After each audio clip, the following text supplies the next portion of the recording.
Pourquoi tant de personnes passent leur vie entière à courir après quelque chose qu'elles ne comprennent même pas? Pourquoi tant de rêves restent inachevés, tant de projets échouent, tant de vies se terminent avec ce sentiment amer de frustration et de regret? La vérité est simple et douloureuse. La vie est un puzzle complexe fait de milliers de pièces que vous recevez chaque jour. Le temps, les décisions, les habitudes, les relations, les choix que vous faites dans l'ombre et ceux que vous affichez au grand jour. Et voici le problème. Beaucoup de gens reçoivent les pièces, mais ne savent pas comment les assembler. Ils se trompent de place, ils mélangent ce qui doit être séparé, ils ignorent certaines pièces cruciales. Et à la fin, ils regardent le puzzle incomplet et accusent la vie elle-même d'être injuste. Ce n'est pas la vie qui est contre vous, ce sont les pièges invisibles que nous ignorons tous. Ces erreurs silencieuses qui s'infiltrent dans nos habitudes, nos décisions et nos pensées, et qui sabotent notre succès sans que nous nous en rendions compte.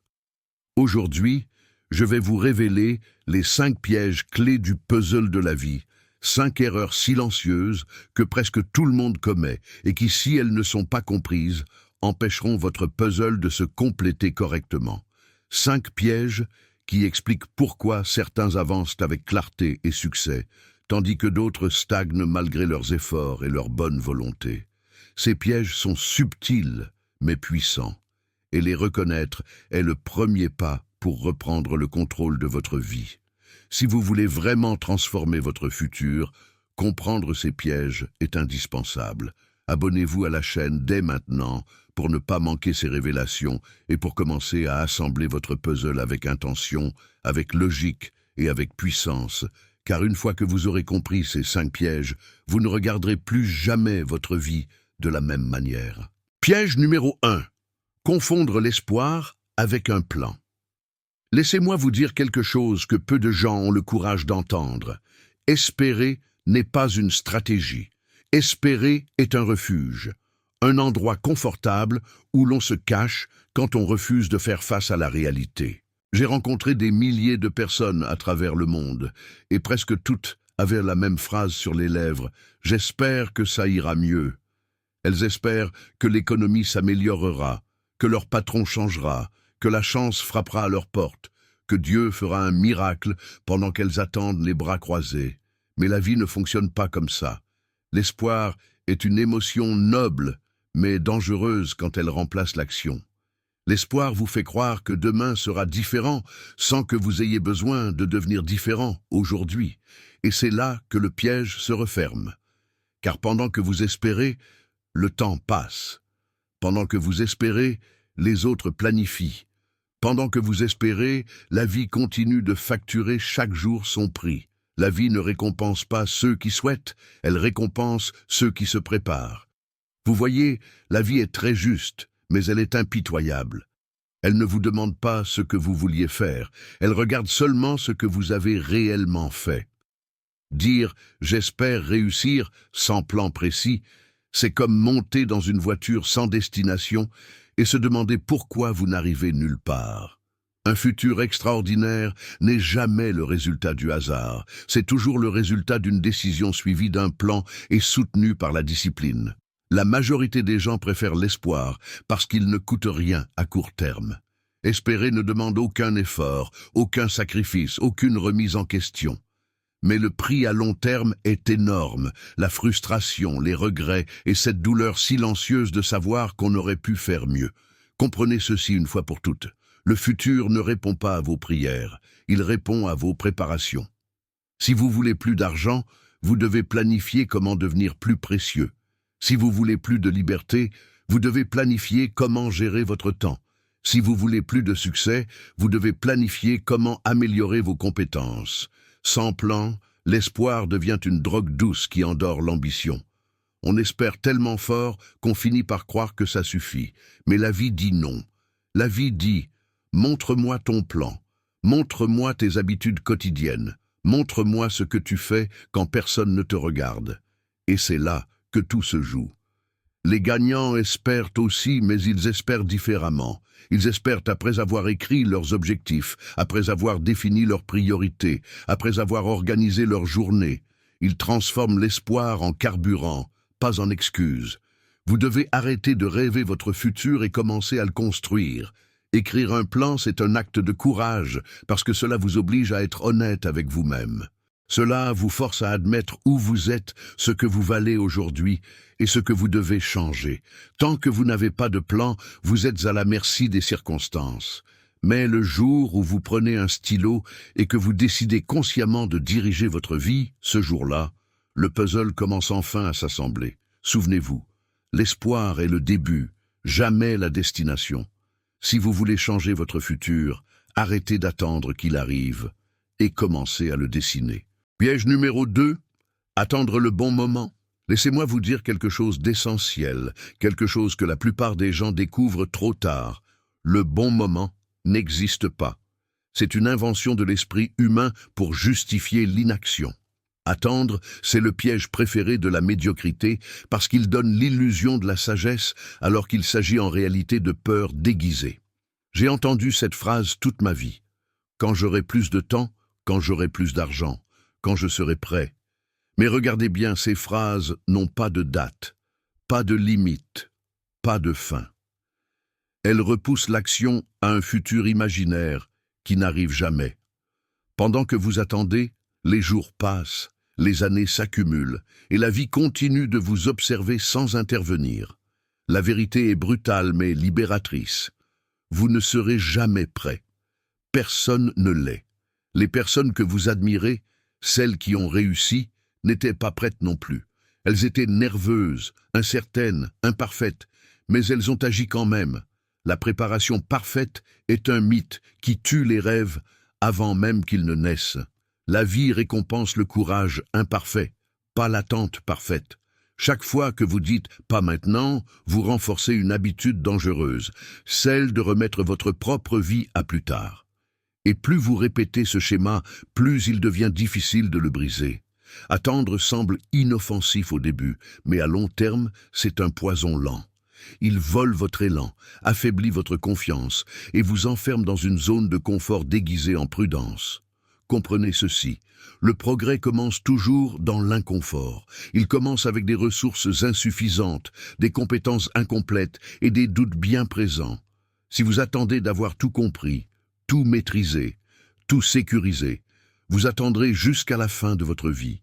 La vie ne vous demande pas d'être prêt, elle vous demande d'être volontaire. Volontaire pour apprendre en avançant, volontaire pour échouer et corriger, volontaire pour commencer petit, mais commencer maintenant.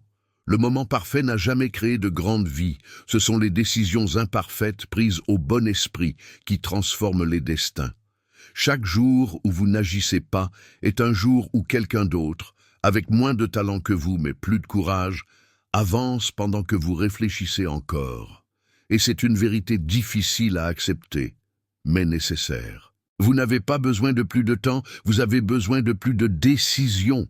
Vous n'avez pas besoin de plus d'argent, vous avez besoin de plus de créativité. Vous n'avez pas besoin d'être prêt, vous avez besoin de commencer. La discipline commence au moment où l'excuse s'arrête. La vie change le jour où vous dites « je commence avec ce que j'ai, là où je suis, maintenant, pas demain, pas le mois prochain, pas quand tout ira mieux, maintenant ». Parce que le futur appartient à ceux qui osent bouger avant de se sentir prêts. Et souvenez-vous de ceci, attendre le bon moment, c'est souvent la façon la plus silencieuse de renoncer à ses rêves sans jamais l'avouer. Piège numéro 3. Sous-estimer les petites décisions. Laissez-moi vous révéler l'un des secrets les plus puissants et les plus ignorés de la réussite. Le succès n'est presque jamais le résultat d'un grand événement spectaculaire. Il est le résultat de petites disciplines répétées chaque jour. La majorité des gens attendent un déclic, une opportunité géante, un moment extraordinaire qui changera tout d'un seul coup. Mais la vie ne fonctionne pas ainsi. Elle avance discrètement, jour après jour, décision après décision, habitude après habitude. Ce sont les petites décisions, celles qui semblent insignifiantes sur le moment, qui construisent ou détruisent une vie entière. Ce que vous lisez quand vous avez quelques minutes libres, ce que vous regardez quand personne ne vous observe, ce que vous choisissez de manger, les conversations que vous entretenez, les pensées que vous laissez entrer dans votre esprit. Tout cela façonne silencieusement votre futur. La tragédie, c'est que ces décisions sont si petites qu'on les néglige. On se dit, ce n'est qu'un jour, ce n'est qu'un choix, ce n'est pas si grave. Mais la vie tient un registre précis. Elle additionne tout.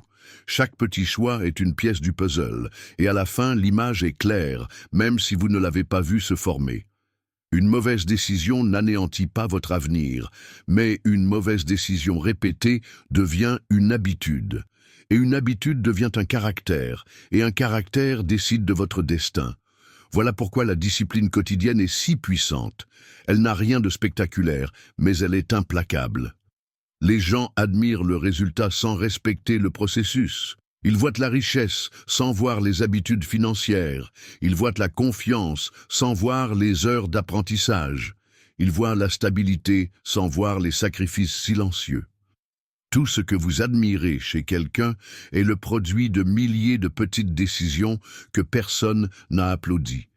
La vie ne change pas brutalement, elle se transforme subtilement. Et c'est pour cela que ce piège est si dangereux.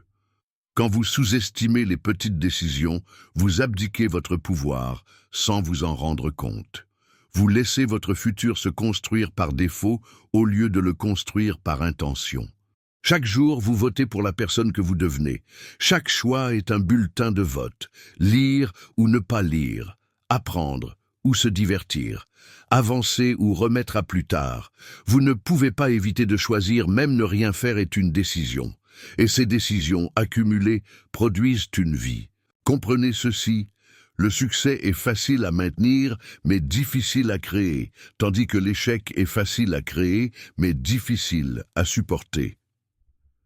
Une petite discipline quotidienne, comme lire quelques pages, économiser un peu d'argent, parler avec des personnes inspirantes, semble insignifiante, mais sur 5, 10, 20 ans, elle devient irrésistible.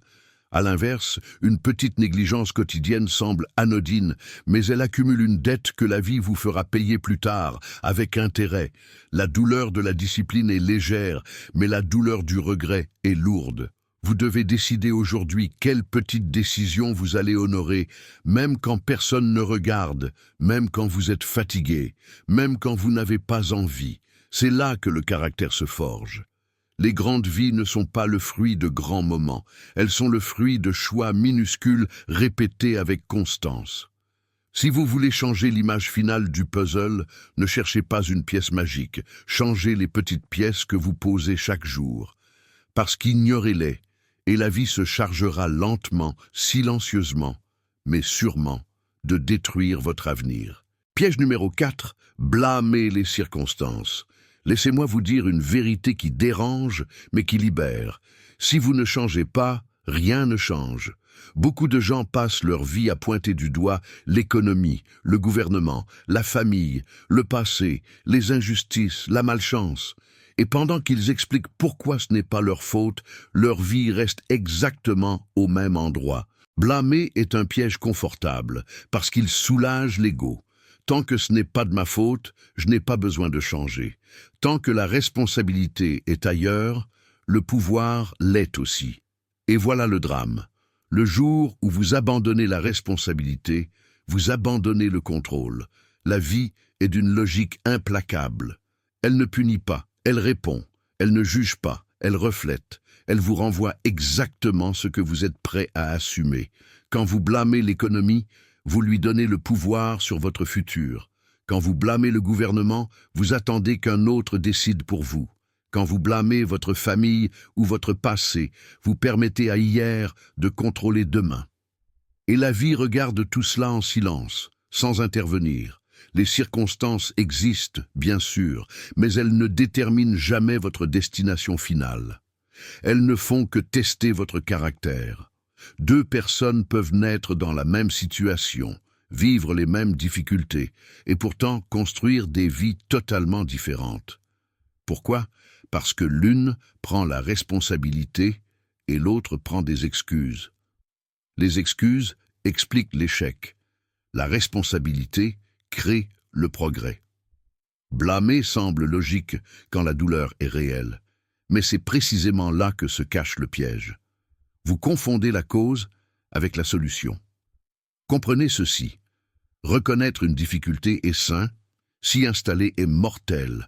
Le monde ne changera pas pour vous faciliter la vie, mais il changera la manière dont il vous traite le jour où vous décidez de changer vous-même. La responsabilité personnelle est le moment exact où vous reprenez le volant de votre existence. Ce n'est pas dire que tout est juste, c'est dire que tout est gérable à partir de vous. Le jour où vous dites « Je suis responsable de ma vie, même de ce que je n'ai pas choisi », ce jour-là, vous devenez puissant. La plupart des gens veulent le résultat de la responsabilité sans accepter le poids de la responsabilité. Ils veulent la liberté sans la discipline, le respect sans l'effort, la réussite sans la remise en question. Mais la vie n'offre pas de raccourci. Elle dit simplement « change, et je changerai avec toi ». Tant que vous attendez que les circonstances s'améliorent, vous êtes prisonnier. Le jour où vous décidez de vous améliorer, les circonstances commencent à se plier. La responsabilité personnelle ne vous écrase pas, elle vous élève. Elle vous oblige à regarder la vérité en face, à reconnaître vos erreurs, à corriger votre trajectoire. Et oui, c'est inconfortable. Mais l'inconfort du changement est toujours préférable au confort de la stagnation. La vie ne répond pas aux excuses, parce que les excuses ne produisent aucun mouvement. Elle répond à l'action, à la discipline, à la cohérence entre ce que vous dites et ce que vous faites. Le puzzle de votre vie ne s'assemblera jamais tant que vous continuerez à accuser les pièces. Le jour où vous assumez 100% de responsabilité, même pour ce que vous n'avez pas causé, vous reprenez le contrôle. Et à partir de ce jour-là, plus rien ni personne ne peut vous empêcher d'avancer, sauf vous-même. Piège numéro 5. Négliger son développement personnel. Voici une loi fondamentale de la vie que beaucoup ignorent volontairement. Pour avoir plus, vous devez devenir plus.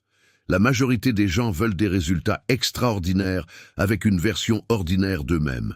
Ils veulent plus d'argent sans augmenter leur valeur, plus de succès sans augmenter leurs compétences, plus de reconnaissance sans augmenter leur discipline.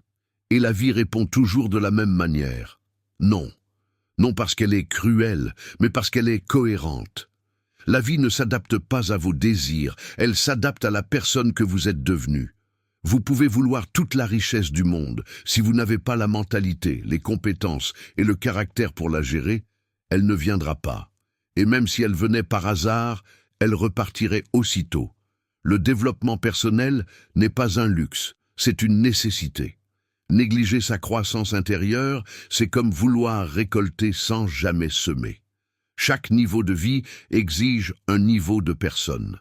Chaque nouveau résultat demande une nouvelle version de vous-même. Mais ce piège est subtil, parce qu'il ne fait pas mal immédiatement.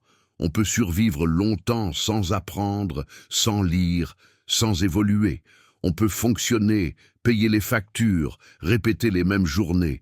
Mais survivre n'est pas vivre. Et à long terme, la stagnation devient une prison invisible. Ce que vous ne développez pas se dégrade. Ce que vous n'améliorez pas régresse. L'esprit humain fonctionne de la même manière que le corps. Soit vous l'entraînez, soit il s'affaiblit. Lire nourrit l'esprit, apprendre élargit la vision, évoluer renforce la confiance, grandir transforme l'identité. Chaque livre que vous ne lisez pas, chaque compétence que vous refusez d'apprendre, chaque connaissance que vous repoussez, quelqu'un d'autre l'adopte. Et un jour, cette personne vous dépassera, non pas parce qu'elle est plus intelligente, mais parce qu'elle a décidé de devenir plus. Le monde ne rémunère pas vos intentions. Il rémunère votre valeur. Et la valeur se construit, elle ne tombe pas du ciel. Les gens disent souvent « si seulement j'avais une meilleure opportunité ». Mais la vérité est plus dure, « si seulement j'étais une meilleure opportunité ». Le développement personnel, c'est accepter que le problème n'est pas à l'extérieur, mais à l'intérieur. Et c'est là que réside le pouvoir. Car ce que vous êtes capable de changer, c'est vous-même. Chaque heure passée à apprendre est un investissement. Chaque discipline développée est un actif. Chaque nouvelle compétence est une clé. et ces clés ouvrent des portes que la chance seule n'ouvrira jamais. Beaucoup veulent changer leur vie sans changer leurs habitudes mentales. Ils veulent une nouvelle réalité avec un ancien état d'esprit. Mais la vie refuse cette incohérence. Elle dit « Deviens d'abord, ensuite tu recevras ». Le développement personnel demande de l'humilité, car il commence par reconnaître qu'on ne sait pas tout, qu'on peut faire mieux, qu'on peut devenir plus fort, plus sage, plus discipliné. Et cette humilité est la porte de la croissance. Les grandes transformations ne commencent pas par un miracle extérieur, mais par une décision intérieure. Décider de lire quand d'autres se distraient, décider d'apprendre quand d'autres se plaignent, décider de grandir quand d'autres stagnent. C'est la pièce centrale du puzzle, celle qui donne un sens à toutes les autres. Sans développement personnel, les objectifs deviennent irréalistes, les opportunités deviennent écrasantes et le succès devient instable. Mais avec le développement personnel, même les difficultés deviennent des enseignants. La vie vous testera toujours au niveau de la personne que vous êtes devenue. Et si vous voulez une vie plus grande, une vision plus large, une liberté plus profonde, alors la réponse est simple mais exigeante. Devenez plus. Parce qu'au final, votre revenu ne dépasse jamais votre développement, votre succès ne dépasse jamais votre discipline et votre avenir ne dépasse jamais la personne que vous choisissez de construire chaque jour. La vie n'est pas contre vous, elle vous observe en silence, avec une précision implacable. Elle observe vos choix quotidiens, vos habitudes répétées, votre discipline quand personne ne vous regarde. Et elle ajuste toujours le résultat en fonction de ce que vous faites réellement, pas de ce que vous espérez. Le puzzle de votre vie est entre vos mains, et chaque jour, consciemment ou non, vous placez une pièce, parfois correctement, parfois de travers, mais jamais sans conséquence. Le succès n'est pas magique, il est logique. Il suit des lois simples et universelles que la vie applique sans émotion. Si vous évitez ces 5 pièges, si vous choisissez la responsabilité plutôt que l'excuse, l'action plutôt que l'attente, la discipline plutôt que la facilité, alors vous reprenez le contrôle de votre trajectoire. Rien ne change par hasard, tout change par décision. Rappelez-vous ceci, la vie ne vous donne pas ce que vous voulez, elle vous donne ce que vous méritez de devenir. À bientôt.